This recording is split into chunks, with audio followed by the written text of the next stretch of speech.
Hello guys, আসসালামু আলাইকুম। আজকে নতুন আবার আর একটা প্যাক বানালাম টক দধি দিয়ে।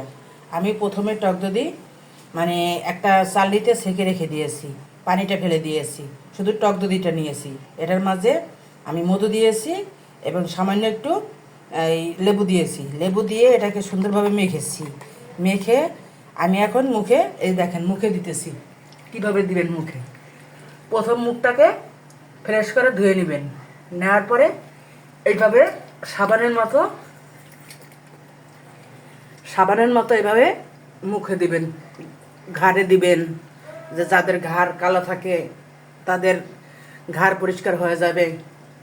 হাত দিবেন, দিয়ে এভাবে দিয়ে 15 মিনিট রেখে দিবেন। রেখে দেওয়ার পরে শাওয়ার করে মুখটা ধুয়ে ফেলবেন। তখন দেখবেন মুখটা অনেক সুন্দর হয়ে গেছে। আজকে এ পর্যন্তই।